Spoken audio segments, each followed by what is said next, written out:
Sox on 35th is next.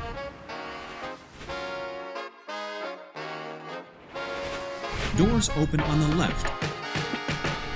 How's it going, everybody? My name is Coughlin, and welcome to the Sox on 35th podcast. We are back with another exciting episode covering your Chicago White Sox. As always, I'm joined by our panelists, Jordan Lazowski and Nik Gaur. Gentlemen, how are we doing? So Saturday was our alumni baseball game for Montini, and I didn't realize how easy it would be for a 26-year-old to be super washed up, but I'm pretty hurting. Like, I'll be honest with you, I don't know if it's a little bit of a sickness or whatever, or just trying to play baseball after not playing baseball for a very long time. It's rough. I'm not doing great. That's nice. I'm doing all right. I'm just visualizing Jordan trying to pitch or do whatever he did after all those years, and it's kind of funny. Three innings. I'm doing well. I did well. 3 innings, 2 hits. Yeah. I played well. It's just, it hurts. Yeah, no, I know what you mean. Like, you're just not used to using those muscles anymore, and your body is just like confused. Any after, muscles, really, but. Jordan, I hope you ran plenty of polls after the game for any lack of hustle that you might have had, just to keep yourself fresh. But anyway, it's great to hear, boys. We have quite a bit to cover in the episode before we get started. Be sure to subscribe to the podcast on Apple, Spotify, YouTube, and anywhere else you get your podcasts. Also, be sure to check out the website at soxon35th.com, as well as following us on Facebook, Twitter, and Instagram at soxon35th. We won a baseball series this week, and we happen to win it against the Minnesota Twins. In fact, the White Sox have happened to have a pretty good run of baseball in the past week, really since the Andrew Vaughn walk-off. So, guys, Nick, I'll let you go ahead and start with this. How are we feeling about the Chicago White Sox right now after what we just saw this past week? I mean, it's hard to feel anything but positive relative to the last few weeks. I mean, they're, like I just said, they're watchable, with the exception of that one extra inning game against Minnesota where like everything went wrong. Like, they look like they're having fun. You know, people are hustling more, and they're actually hitting home runs now, which is nice. They're up to about the middle of the pack in the league in that category, which is always, to me, the most important to see how the offense is doing. So overall, it's just nice to have a baseball team that is playing competitive baseball, kind of like what we were saying earlier in the year after the Astros series. Like, they went 2-2 that series, but we were all encouraged by how they competed, and we thought that if they kept doing that going forward, it would be good. They stopped doing that, but maybe they're doing it again. Maybe it's a little too late. We can get to that later, but for the time being, it's just nice to be able to watch a baseball game and not be sitting through it, but actually enjoying it at times. Yeah, I think you made the exact point relative to the rest of the season. It's a good week. It feels good. You feel positive relative to everything else that's going on. You're going to need to string together a few of these weeks. This is the time in the schedule to do it, and I think we said it last week. You know, you don't have the luxury of time anymore. You need to have a 5-1, 4-2 week every time.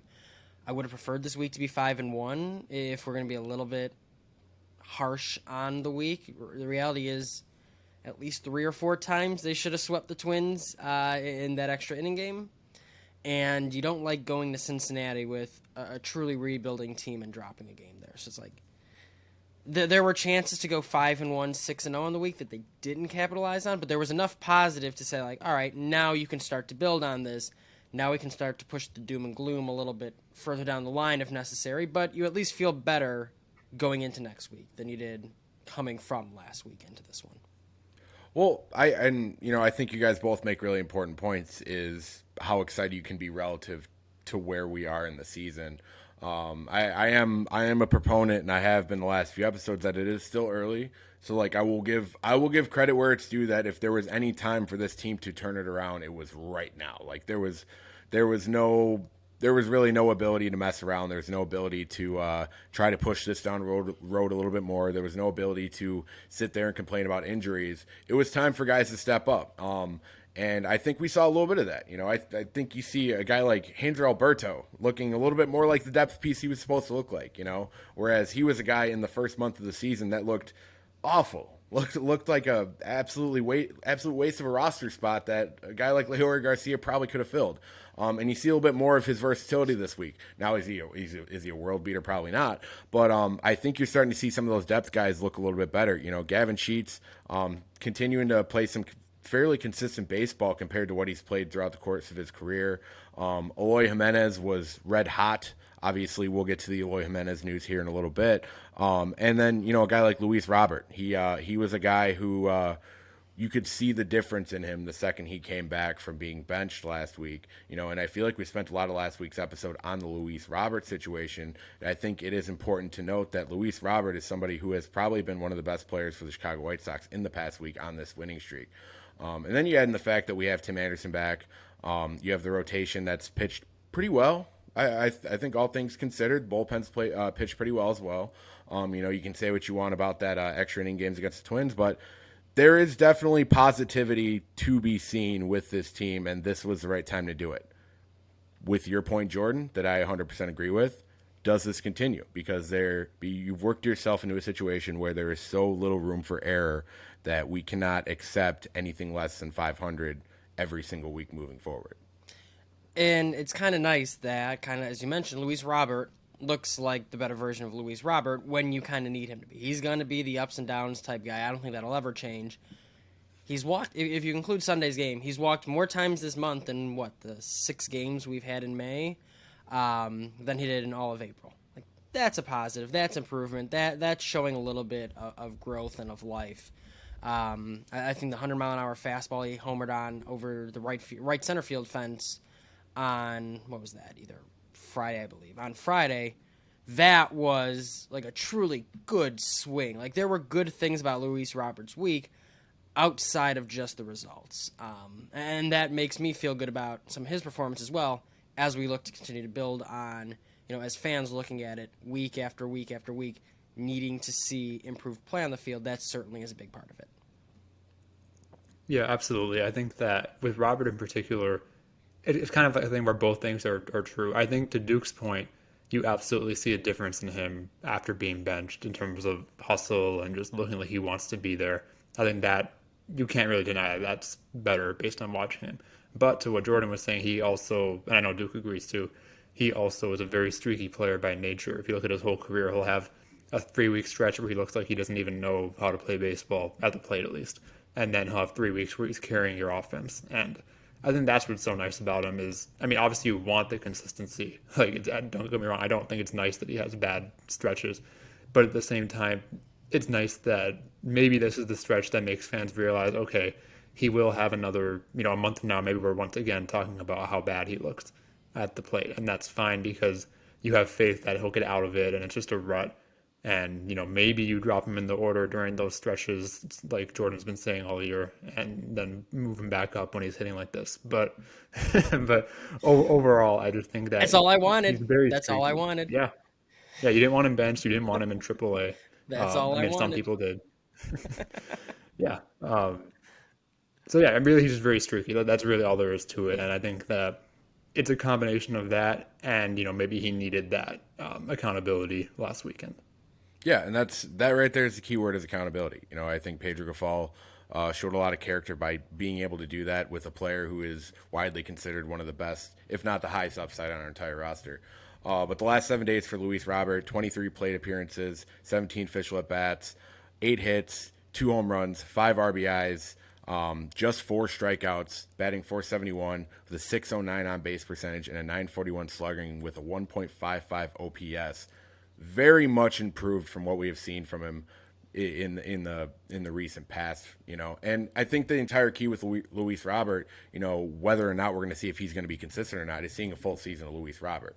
Right now, we're on the right track, knock on wood, of course, but to see a full, even 140 plus games of Luis Robert, we'll have a lot better of an idea of whether this is going to be how he is going to be in his career, or if this is just kind of a peak and valley early on in his career. Because there has been a lot of superstar baseball players who have started out their careers streaky like this, but once they turn it on and kind of figure out how to do it on a consistent basis, have turned into some of the best some of the best players in baseball. So it's some of that major league development that we feel like hasn't been happening as an outsider looking in over the course of the last 3-4 years. They've been kind of trying to compete during this rebuild phase. It feels like that major league level of development's been missing. And you can argue what happened in the last administration's a weird word, but administration, you can argue what happened there and kind of figure out where do the pieces fall in terms of development. You're going to need to see progress, though, at some point from these hitters. And I think taking like 5 walks in 6 or 7 games it's too small of a sample size to say, yep, we've made a change. But it's at least encouraging enough to feel like, all right, I'm intrigued. I want to see more. Let's see where this growth can continue. Yeah, and that is the key to Luis Robert, is seeing if he can continue to do this on a consistent basis. It's almost scary what you can see this guy do when you really see him putting absolutely everything into a game, and really seems like he's preparing for each pitching matchup as well. I wouldn't be surprised if any of the coaches came out and said that Luis has really been doing his homework as of recently. But yeah, I think so far, we spent most of the episode last week, like I said earlier, on Luis Robert, and he's answered the bell. Yeah, absolutely. And I think if you want to look at other positives throughout the week, starting pitching is starting to look really good again. I think there's still some shaky things that, if we talk about, are they going to keep winning? I think there are questions to be answered there still, but overall, the pitching's looked improved. You can see them trending, for the most part, in the right direction. There are still blips on the radar here and there, but at least overall, things are trending in the right direction there. Yeah, and I think a good example would be, honestly, for what he is at this point in his career, Lance Lynn. I think Lance has started to show a little bit more consistency over his past 2 starts, and specifically, have they been perfect? Absolutely not. But they've been a little bit more in line of what we need from him at that point in the rotation, and I think you see a little bit more from the rest of the rotation as well. Obviously, Dylan Cease is Dylan Cease, and I think while Michael Kopech still has issues with the long ball, I think he's starting to improve as well. These are things that need to continue, as we've already said, moving in the right direction for the rest of the week, and or the rest of the season moving forward before we can really get too excited about it. But it's something we're going to need if we want to stand any chance of really getting back into this thing. Yeah, there are definitely reasons for encouragement. I mean, like Duke said earlier, Tim Anderson being back, even if he's not quite at his normal performance yet, I'm assuming he will be. I mean, he's the last player I have performance-based doubts about on this team. And then on the offensive side, it's not confirmed exactly when he'll be back, but it seems pretty clear that Moncada is close. I mean, he went 2 for 2 with a home run and a walk in his rehab game on Sunday in Charlotte. And he was playing third base. He wasn't DHing. It sounded like before Sunday's game, Pedro Grifol said he could be back Monday, depending on how he feels. And the numbers from that game tell you he's probably feeling pretty good. So I'm cautiously optimistic that we see Moncada back for Monday in Kansas City. But if not Monday, it shouldn't be too long after. You'd think it would be in the coming week. So that's a big boost, too, because with Jake Berger playing really well this year, it was a manageable loss. But now with Berger also on the injured list, it became a huge loss. Although, Alberto had a good weekend, but I'm not confident in that continuing. So it'll be really nice to have another on-base threat in the lineup to kind of balance out the way they've been playing lately, and I'm hoping that happens on Monday. Yeah, no, and I think Moncada being called back up, as well as Liam Hendricks, who those guys both got sent to Charlotte around the same time, and they've looked pretty good down there, especially Liam pitched a scoreless inning. But that's really important to kind of seeing how this roster is going to end up working out here in the next few weeks, because obviously we have to acknowledge the elephant in the room with Eloy Jimenez likely being out the next 4 to 6 weeks with appendicitis. This is something where the fan base normally, it's a situation where it's like, oh, are we really surprised Eloy Jimenez got injured again? That's just the reality of it. That's how everybody kind of feels about it. But it's just a shame for Eloy, because in the last 7 games in the last 7 days, he was batting over 500. He was easily the hottest bat in our lineup. He was just absolutely mashing baseballs. He was hitting everything in sight. He was doing a good job taking walks as well, getting on base at a pretty good clip. It's a real shame to kind of see where that happens. But that's something that Eloy really can't control. That's where it's a shame, because this is a guy who's just been absolutely snake bitten by injuries. It's just one of these things where nobody on this planet is safe from appendicitis. If you think you got the iron guts, you are kidding yourself, my friend. So hopefully we can get some guys back injected in the offense. I know it's been the tale of the White Sox really since 2020 is really just supplementing the guys that get injured by returning injured guys, but that is a positive, and I'm really excited to see a guy like Yohan Moncada who was really hot before he got injured. He really kind of felt like the lifeblood of the lineup there for a minute, and I'm interested to see how he looks with how that all fills out. And Jake Berger obviously coming back, hopefully sooner rather than later, to kind of pick up the slack with DH as well, with Aloy out for a long period of time. So with that all out of the way, guys, Jordan, I'll let you go ahead and take this. Do you believe that this is enough to really supplement the White Sox really making a run at this? Like, is this all just fool's gold? Is this all just us getting excited over nothing? Or is this something, do you think, that can actually be sustained? I mean, it's hard to say yes when the teams that you played were the Twins and the Reds. However, the Twins aren't a good team and they play in your division. So the reality is that you can feel pretty good about beating up on them and probably should have swept them. The concern for me is still a little... I know I just said the positive was the rotation. There's still a concern for me there. Dylan Cease hasn't looked like himself yet. I'm not saying he won't. I'm just saying how much longer does that take. And I know we are not all expecting maybe a Cy Young every year, but a 4.50 ERA is a little bit too much for the talent level he has. On the flip side, I know, Duke, I'll probably piss you off here a little bit. I'm still not convinced by Michael Kopech's stretch of starts. Don't roll your eyes.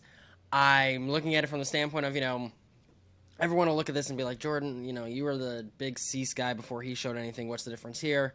The difference is in the pitch quality. If you looked at Cease's stuff, he had 2 truly elite pitches, slider, curveball. And we looked at it and said, well, if you fix the fastball shape, you fix the command, you're golden. Like, you can make that story pretty well.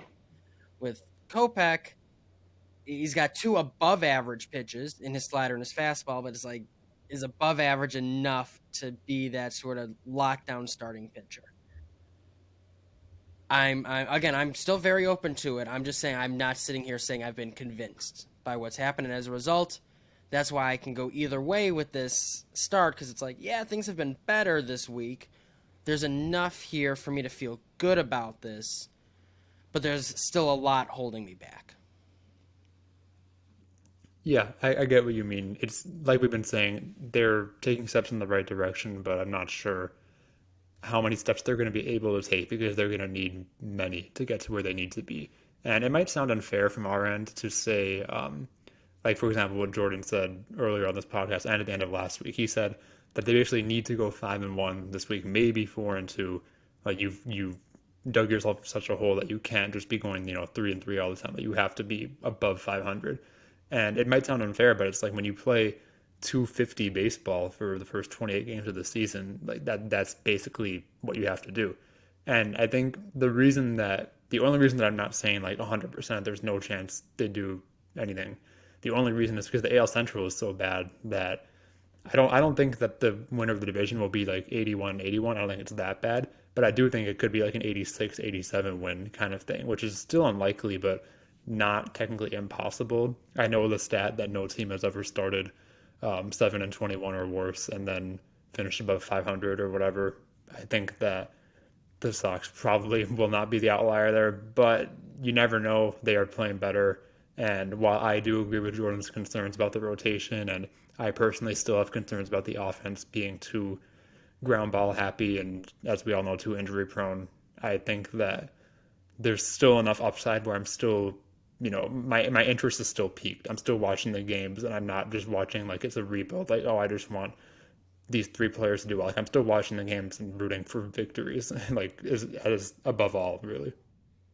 Yeah, I mean, I think that's the number one thing. I think anybody who wants to sit here and not root for victories at this point in the season, like, what do you really have to gain? You know what I mean? Like, we kind of need the White Sox as they're currently built to win baseball games. Otherwise, we're gonna have to say goodbye to, whether you're hardened or not, we're gonna have to say goodbye to some of our favorite players because it's gonna be a blow it up type of situation if we end up playing baseball similar to how we played in the first part of the season. I think you guys both brought up really important points as far as the AL Central goes, because the Minnesota Twins are a team that does not really strike too much fear in me, as far as even not even that when we're not playing each other, but playing other teams outside of the division. I don't think they're a team that can necessarily handle business against the better teams in baseball. And I think that's important. I think Jordan, I think you said it earlier in the show, like winning a series against, it's the Twins. Well, the Twins are one of the best. While the Twins aren't one of the best teams in baseball by any stretch of the imagination, they somehow are one of the best teams in the AL Central, and that's really what we have to stack up against. You know, is this great that we're kind of using this as an example to look at a team getting into the playoffs to play some of these better teams in the AL Central?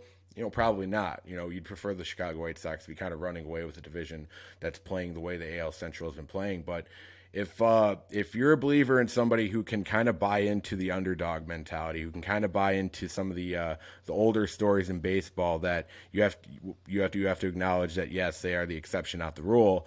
But if you can buy into miraculous comebacks in a season, you know, this team does have the talent to do it. And I think that's what keeps me sticking around, is I truly believe in the natural talent of this team. I believe in the nucleus of this team when they are playing well. I think we were seeing it in the Cincinnati Red series as we're closing it out in Cincinnati.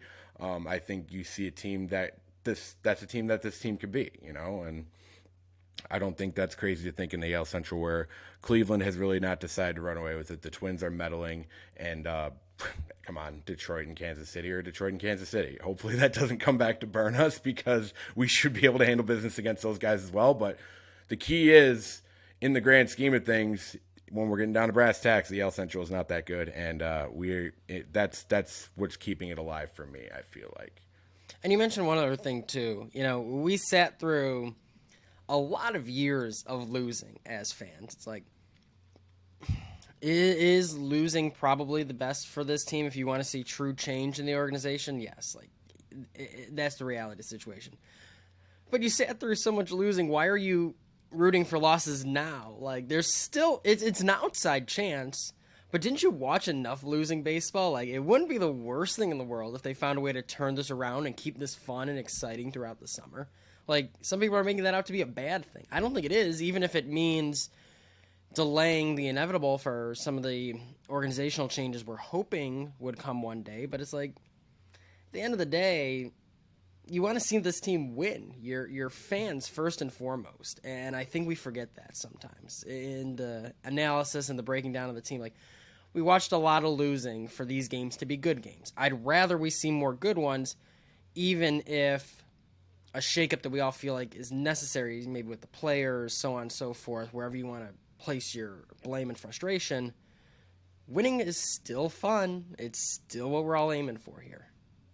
Yeah, and I mean, I think you have to look at the flip side of it, where the White Sox have had seasons. I always think of the Todd Frazier season. I believe it was in like 2015, 2014, where this team started just shot out of a cannon, looked like the best team in baseball, and just completely fell apart down the stretch. You know what I mean?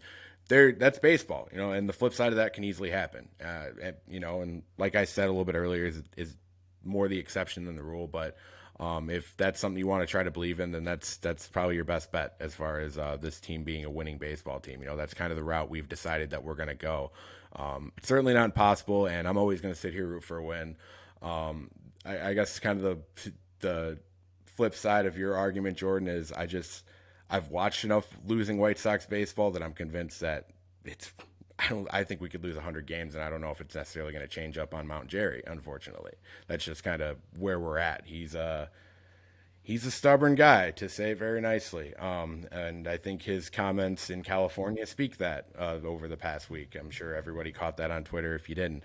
But yeah, it's a situation where if it doesn't get figured out soon, we're going to end up having to sell off pieces. And I think that's just kind of the reality of it. Yeah, and I mean, like, it's again, it's all hypothetical. Like, oh, maybe this will be the time when big changes. Like, I think the fan base is pretty unanimous in their desire for something to shake up here. Like, it's feeling like this really isn't working from the players all the way up. There's no guarantee that losing all these games is going to lead to that either. Like, are you convinced for sure 100% that, yes, if they lose 95 games this year, that, yep, they're just going to shake everything up and we're going to try this again with a completely different, maybe not a rebuild, but a retool with different people making the decisions that everybody seems to want? But it's like, are you convinced that's going to happen? Are you sure? Because if not, you just watch 95 losses and nothing's changed. It's like, it's why when you're supposed to be winning baseball games, we spent years rooting for losses. Now let's root for some wins and go from there. Let's see where the chips fall. Yeah, it's not like football where you can tank and go get the best quarterback in the draft or the best player in the draft. Baseball doesn't totally work that way, and even when you can go get that guy, it's not an immediate thing. It's a kicking off of a rebuild, and you're about to hit a lot of years of losing, even in years you're probably wishing that we're not losing. But anyway, speaking a lot of losing, because that was probably the most very dark portion of the podcast there for a minute, just discussing how bad it can get. But I do think it's important to acknowledge the Bob Nightengale article that came up this past week, discussing Lucas Giolito not being with the team next year and potentially looking at trade packages for Joe Kelly, Kendall Graveman, and potentially Lucas Giolito at the deadline if things really do fall off the rails for the White Sox. Nick, I'll go ahead and let you start with this one. Is there anything in this article that really surprised you? Does this seem like something that was a buy-op to get the White Sox markets going through quote-unquote sources that Bob Nightengale might have, or do you think this is Bob just being Bob? I mean, well, first of all, I'm not really surprised by anything in the article, and I buy it because, as we all know, the White Sox tend to leak things through Bob Nightengale, whether it's, Kenny Williams or Reinsdorf. They probably all have their own sources, but I do believe it, and part of that reason is because I've never really felt like Lucas Giolito was going to be on the White Sox past this contract throughout all the interviews over the years where either it's Giolito being asked or if it's someone on the White Sox being asked. There's always a statement of like, yeah, I want to be here. Yeah, we want Giolito here. Like, he's a good pitcher and a good guy, etc. But you just never feel like they're actually going to agree on something. You'd assume they've negotiated over the years, especially back prior to last year when he was, very good. And they've just never been able to come to an agreement. The White Sox also historically don't really pay top dollar for starting pitchers, which at this rate, I mean, no one's really talking about it, but Giolito has actually been like quite good this year. I think there was a bit of a fluky, like unlucky start, but since then he's been like very solid, almost on par with his like 2019 through 2021 stretch, if not on par with it. So I'd like for him to be here. I want him to be here, but I've never gotten the sense that he will be. So for me, it makes sense, and it's interesting timing is one way to put it. Like the fact that it's leaking out right now, but we can speculate as to that. That's my thing. I'm like, why do you want this information? It's May.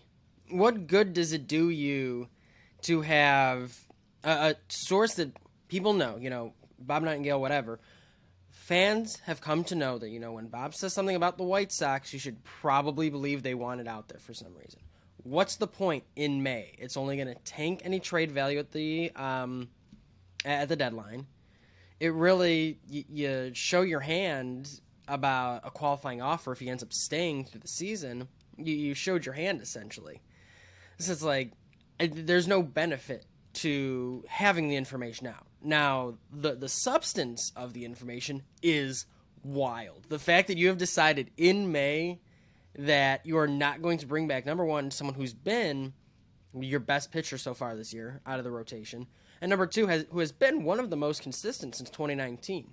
2022 is rough, but 2019, 2021, or 2020, 2021, and 2023 have all been solid years. 4 out of the past 5 years. Now 2022 becomes an outlier. You've decided in mid-May that you're done with that guy who's probably only going to make like maybe a 4-year, $75 million contract at this point. I don't think he's getting $20 million. You look at guys like Tyone and Taijuan Walker are two good comps of like $18, $19 million deals. That's probably what he's going to get. You're not going to have to break the bank like you thought you did, and you're already saying, nope, we're done. Your rotation next year is Cease, Kopech, and you have options on Lynn, who has not looked great, and Clevenger, who has looked fine for a 5-starter. And you're like, yep, we're for sure not gonna pay a guy $18 million who's been really, really consistent. I think that's crazy to have out in May. Yeah, no, it feels like a testing of the market almost. It was almost one of those things that they leaked out and wondering, okay, now when are the phone calls going to line in? I'm with you guys. Like I think May is a weird time for this to leak. It's certainly a situation where is it realistic that Lucas Giolito could get moved at the deadline? Yes, because that was something I was talking about before the season even started. Just because of if Lucas is pitching well enough, it could hit a point where the White Sox aren't going to be able to afford to bring him back. Well, they could afford him, but we know how that goes. And it's a situation where, you know, we are in the hottest week of the season, and you decide to bring this out. You know, is this a situation where you are kind of throwing up the white flag right now, even with these wins? What is the organization really feeling about where the team is? It's just strange to me. And you know, Jordan, to your point about him being the best pitcher in the rotation, you know, last 5 starts he is giving up a 1.71 batting average, 0.242 on base percentage. That's really good. That is really good in this rotation as well, especially from what we've been getting from some of these other guys. So it is definitely interesting to see. You know, maybe they are starting to gauge that the market is going to be a little bit high if he continues to pitch this level for us. And you know, I'm with you on the point, Nick, where it never really felt like he was going to be someone that was going to be brought back. You know, it's I had to watch this team let Mark Burley walk for free, and if you can let Mark Burley walk for free with how leadership is currently constructed, certainly Lucas Giolito has a very, very realistic shot that could happen as well. But I think a more realistic chance is if this team does fall apart, that he gets sent at the deadline. Yeah, and it's especially frustrating for me because as of right now, next year's White Sox rotation only is going to have Dylan Cease and Michael Kopech as guys who are under contract. You have a team option on Lynn and Clevenger, but I would be surprised. I mean, it's early, but I would be surprised if either of those are worth getting picked up at this point. So you really have 3 open spots in your rotation, and you're already saying you're not going to bring back, you know, the best pitcher in it so far. And yeah, sure, they can sign people. They have, you know, Christian Mena, a couple interesting prospects that might be close to major league ready, but it's still just. I guess maybe if you're not trying to compete, it's okay next year. Who knows what the plan will be? Like if it's a rebuild, retool year. But at the same time, that's a lot of question marks in a rotation that you're leaving wide open. And the other thing I want to add on the whole conversation is that I think that really my fear, and I wrote about this on our website, I think a week or two ago, that it was like, where should the reeling White Sox go from here?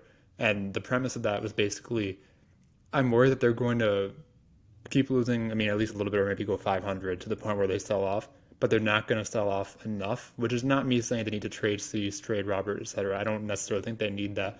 But what they do need to do is if they're going to trade people like Giolito, then they also need to trade Graveman, Kelly, Grandal, Lynn, anyone who's under contract for just this year and arguably maybe next year too if you want to go down that road. You can't just trade Giolito on a reliever or two and assume, oh, the farm system's a little bit better now and, you know, everything will be good. Like, you have to replenish the system a bit more than that. Kind of like what the Cubs did. They, it's too early to say that it was a success, but they traded pretty much everyone outside of, like, Wilson Contreras, and it did wonders for their farm system. So that's what I would like to see. My fear is that if they do this, they only trade, like, a couple guys, and I don't know what I'm basing that on. Honestly, it might just be that I didn't love the way they sort of used to half-ass things, especially before the rebuild. Maybe they're different now, but that's where I'm at. Nick, you hit the nail on the head. What's the plan? Like, if you're already deciding that Giolito's not coming back, and fans are going to be like, well, he probably doesn't want to come back either, the whole arbitration thing a few years ago, family out in California. Like, I get all of that. I get why Giolito wouldn't want to come back. I understand that completely. It takes 2 to tango, 100%. But you are stating that he is not coming back essentially next year. What's your plan? Like, are you saying we're this is the end of this first window and we're going to reassess then? You don't have anything in the pipeline. Like, you brought up Mark Burley, Duke. Like, the Sox had a plan there. They chose John Danks instead. That was a very clear case of we're only going to pay one of these lefties. We're going to choose this one. Didn't work out, but you understood the plan. Here's what they were doing. In May, saying that one of your most consistent starting pitchers for the past 5 seasons, outside of 1 year, is not coming back, and there's no clear alternative, and he's not going to break the bank, I don't even think he makes the $25 million that we're going to pay Wheeler. I don't think he comes close to that. What's your plan? That is the wildest part of all of this. Is like there's no clear. Davis Martin is not a clear alternative. Christian Mena, not a clear alternative. So you're going to have to pay someone else, so fine, but you're going to have to pay multiple guys probably. It's like, I don't get the point of deciding in May that, it's not like, oh, they're probably going to offer him the QO and then let him walk.